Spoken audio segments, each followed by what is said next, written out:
Hello guys, nandito ulit tayo sa kusina. Samahan nyo ako, magluluto tayo ng wara kinab. Yung stuffed grape leaves. Pero ang ipalaman natin, parang suman sa Bisaya pa, parang suman pro grapes ang ginagamit. Sa Arabic is wara kinab. In English is stuffed grape leaves. Ito yung karni. Niloto ko ito sa onion. Tsaka may timpla na ito mga spices, black pepper at tsaka garlic powder at paprika, asin. So ito ang ibalot natin mamaya ito sa dahon sa grapes, grape leaves. Ito ang ihalo natin, chopped coriander leaves. At saka ito ang grape leaves. Yan. Dahon sa grapes. At saka ito lemon. Maraming lemon. At saka syempre ang crushed onion naman, hindi ito crushed tomatoes. Yung ginidgid na kamatis, crushed tomatoes. Ayan, tapos lagyan natin ng asin yan at saka syempre ang olive oil. Ito ang olive oil. So ang dami nating halo. Walang bigas ito kasi ano ito, dapat may bigas ito. Wala itong bigas kasi for diet ito.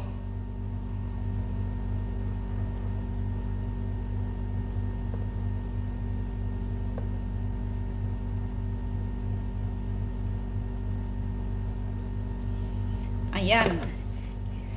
Ito na, ilagay natin ito sa misa para itimpla natin. So, ito na ang ginaling natin na karne.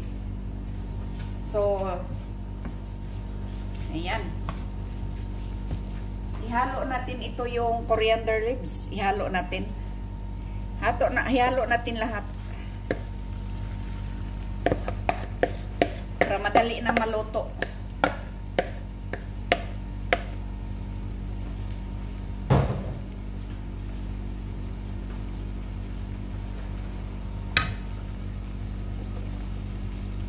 So, ihalo lang natin sa mahinang apoy.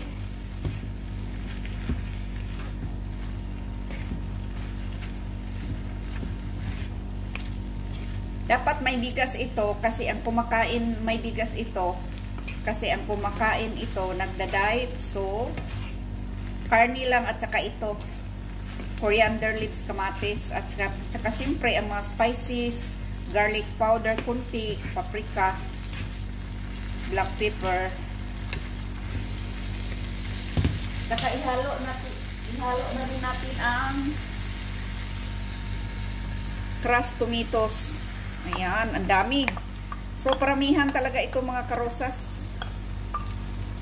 Ang dami. So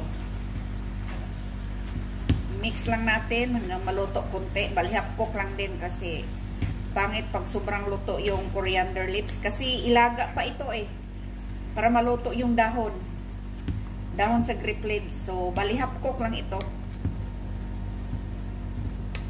Sobrang dami mga karosas, pero kung tutuusin kulang pa ito. Ayan. Kasi pag mabalot ito, kunti na lang ito kasi huhupa itong McDonald's, ililiit ito. Pati yung kamatis. Pag malaga na ito, liliit ito.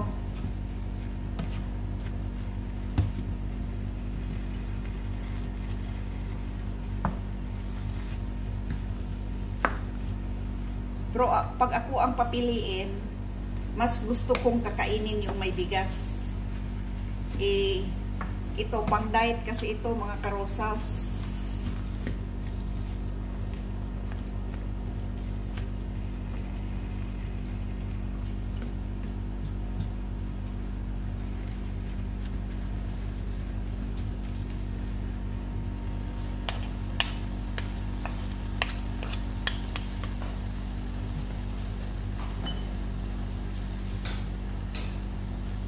So, ihalo na rin natin ang olive oil. Depende lang sa inyo mga karosas, gaano karami ang olive oil.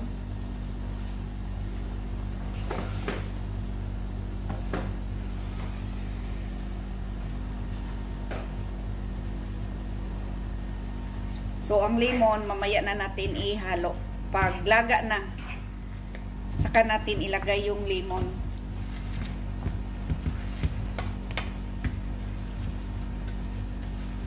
Yan, pakuluin lang natin.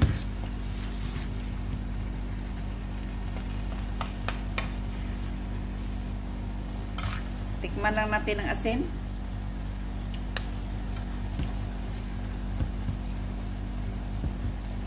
Kulang pang asin. Lagyan natin ng asin kunti.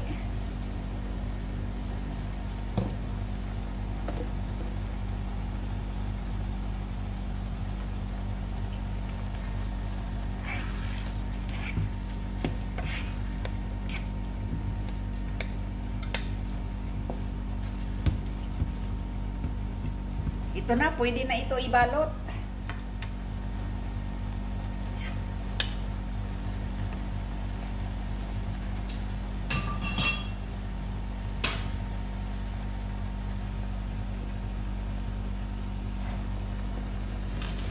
Alisin natin sa init.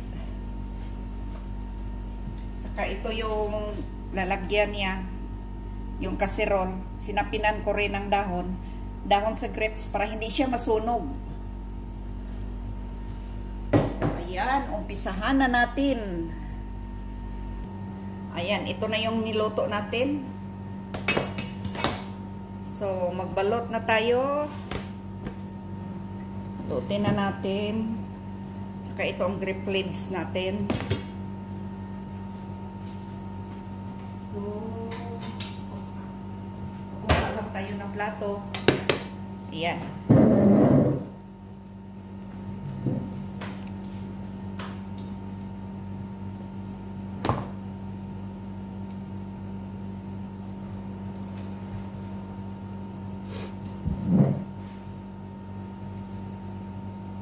Ito na, magbalot na tayo. Ganito lang kadali mga karosas.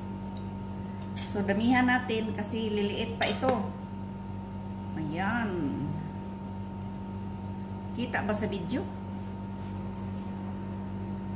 Ayan, kitang-kita pala. So, parang butas nga ito. Dublehin natin ito. Dublehin kasi parang nabutas. Nasira yung dahon. Sobrang liit.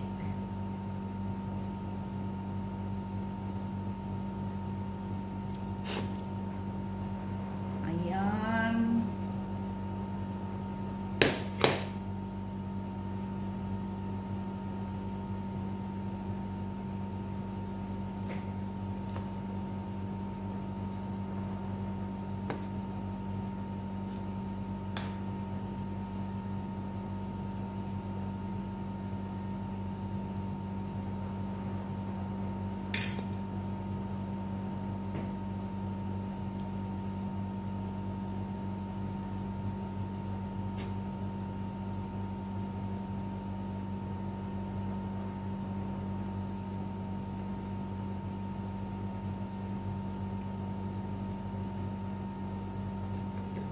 So, ibalik natin ang sauce.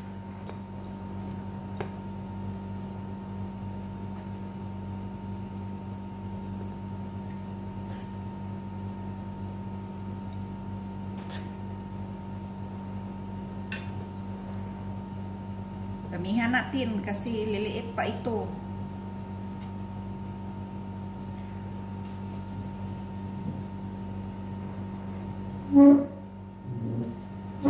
Mamaya, pagkatapos, balikan natin ito. Pakita ko sa inyo. Ayan, ito na ang stupid grape leaves. Nilaga na natin, niluto. Mga 1 oras lang ito sa mahinang apoy para maluto yung dahon niya. Hindi pwede ito palakasan kasi lalabas yung mga karni, yung nasa loob. Ayan. Tapos takpan natin ito ng aluminum foil sa ibabaw. Ayan, ito na. Tinatakpan natin ng mabigat na plato para hindi mag-open yung pagkabalot natin. Hindi masira. Tapos aluminum para madali maluto. Kasi mahina lang ang apoy. Ayan. So, mga 1 hour luto na ito.